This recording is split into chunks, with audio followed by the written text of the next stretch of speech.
IIT கல்வி கட்டணம் உயர்வு குறித்த கூடுதல் விவரங்களை நமது செய்தியாளர் பிரசாத்திடம் கேட்கலாம்.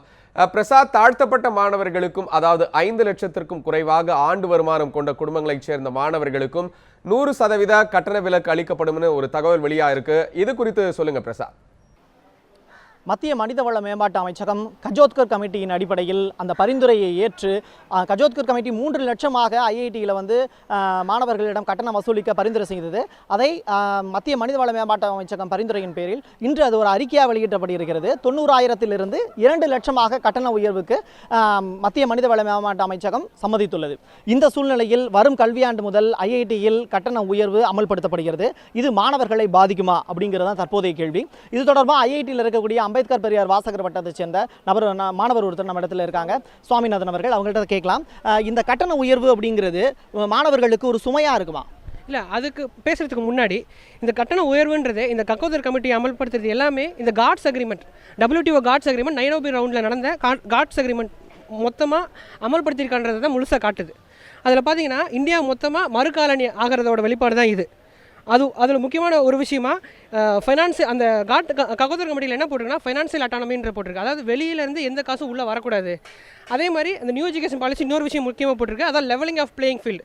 WTO என்ன சொல்கிறாங்களோ, அதாவது லெவலிங் ஆஃப் பிளேயிங் ஃபீல்டு எல்லாத்துக்கும் யாருக்குமே சப்சிடி கொடுக்கக்கூடாதுன்னு சொல்கிறாங்க. ஆனால் அவங்க சப்சிடி அவங்க கொடுக்குறாங்க, சோலார் பேனல் மூலமாக அவங்களாம் சப்சிடி கொடுக்குறாங்க.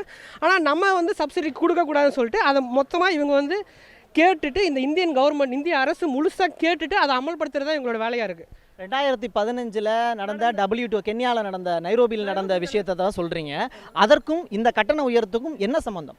அதற்கும் இந்த காட்ஸ்ன்னு பார்த்தீங்கன்னா ட்ரேட் அண்ட் சர்வீஸ் செக்டரில் அந்நிய முதலீட்டை அனுமதிக்கிறது தான் GATS agreement, general agreement for trade and services. அதில் பார்த்தீங்கன்னா நீர், ஹெல்த் செக்டர், நீர் அப்புறம் என்விரான்மெண்டல் மற்றும் எஜுகேஷன், இது அத்தனையும் தனியார் தான் படுத்தணும், தனியார் தான் அதை வழங்கணும், தனியாருக்கான இதை திறந்துடணுன்றது தான் அந்த காட்ஸ் அக்ரிமெண்ட் சொல்லுது. அது மொத்தமாக ஒத்துக்கிட்டு சைன் பண்ணுறதோட வெளிப்பாடு தான் இது. காட்ஸ் அக்ரிமெண்ட்டில் பண்ண சைன் நிர்மலா சீதாராமன் வர்த்தக அமைச்சர் பண்ணியிருந்தாங்க. அந்த சைன் என்ன பண்ணியிருந்தாங்க அப்படிங்கிறது இன்ன வரைக்கும் வெளியிடப்படலை. ஒரு நிமிஷம், இப்போ இந்த சூழ்நிலையில் மத்திய மனிதவள மேம்பாட்டு அமைச்சகம் அரசு கல்வி நிறுவனமாக இருக்கக்கூடிய உயர்கல்வி நிறுவனம் ஐஐடியில் ஃபீஸை ரைஸ் பண்ணியிருக்காங்க. இதுக்கும் வெளிநாட்டில் இருக்கக்கூடிய பல்கலைக்கழகங்கள் இந்தியாவில் தொழில் பண்ணுறதுக்கும் என்ன சம்பந்தம்? அதாவது வெளிநாட்டிலேருந்து ஜார்ஜியா டெக் மாதிரி பல வெளிநாட்டு கம்பெனிகள் இருக்குன்னு வச்சுக்கோங்களேன், இன்ஸ்டியூஷன்ஸ் இருக்குது. அவங்க இங்கே வரணும்னா ஐஐடிஸில் நீங்கள் 40,000க்கோ இல்லை 50,000க்கோ ஃபீஸ் கொடுத்தீங்கன்னா அவங்க காலேஜுக்கு நீங்கள் போக மாட்டாங்க. அப்போ ரெண்டுமே லெவலாக இருக்கணும். லெவலாக இருந்தால் தான் அங்கேயும் போவாங்க, இங்கேயும் போவாங்க. அதுக்கேற்ற மாதிரி எல்லா ஃபீஸையும் அவங்க என்ன லெவலுக்கு தீர்மானிக்கிறாங்களோ அந்த லெவலுக்கு வைக்கணும். அவங்களுக்கு கல்வி ஒரு வியாபார பொருள் தான். ஆனால் நம்ம கல்வியை சேவையாக செஞ்சிட்ருக்கோம். அதுக்கேற்ற மாதிரி தான் இந்த இந்தியன் எல்லா இந்த தேசிய கட்டமைப்புன்னு சொல்கிறாங்களே, கட்டுமானம் எல்லாமே இதை ஒட்டி தான் நடந்தது. அதாவது இந்தியாவில் இருக்கிற எஜுகேஷன் சிஸ்டம், இந்தியாவில் இருக்க எல்லா துறைகளையும் மேம்படுத்துறதுக்காக தான் கல்வித்துறைகளை ஃபுல்லாக இது பண்ணியிருக்காங்க. ஆனால் திடீர்னு எல்லாமே மரத்தை நட்டு வளர்த்து ஃபுல்லாக காய்ச்சி பழம்லாம் காய்ச்சதுக்கப்புறம் மொத்தத்துக்கு வெளிநாட்டில் கொடுக்குற மாதிரி தான் இருக்குது. அந்த லெவலிங் ஆஃப் பிளேயிங் ஃபீல்டு இருந்தது. 2 பேத்துக்கும் ஈக்குவல் ஃபீஸ். இப்போ சொல்கிறது பார்த்தீங்கன்னா, அரசு சொல்கிறது மத்திய மனிதவள மேம்பாட்டு கொடுத்துருக்க அறிக்கை படி பார்த்தீங்கன்னா SC/ST மாணவர்களுக்கு இந்த கட்டண உயர்வு இல்லை.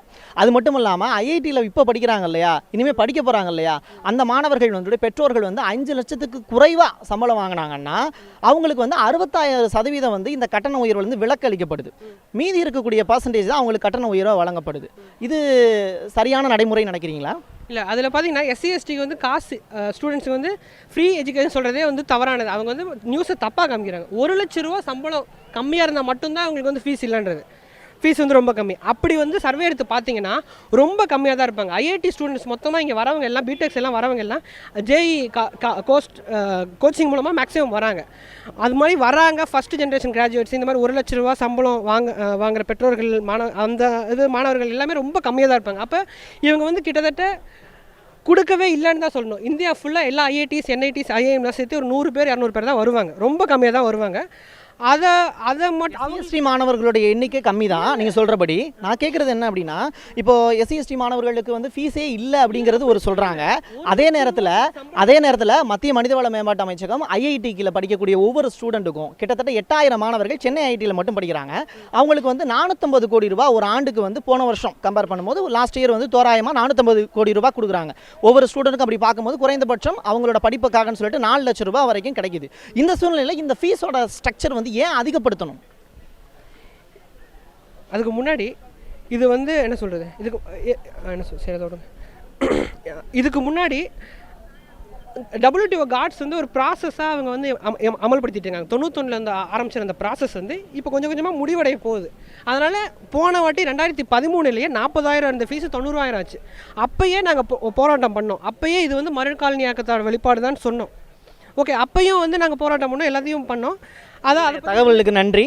கஜோத்கர் கமிட்டியுடைய பரிந்துரையின் அடிப்படையில் இப்போ வந்து மத்திய மனிதவள மேம்பாட்டு அமைச்சகம் 90,000 2 லட்சமாக வந்து வரும் கல்வியாண்டுலேருந்து ஐஐடிக்கு வந்து ஃபீஸை வந்து வாங்கிக்கலாம் அப்படின்னு சொல்லியிருக்காங்க.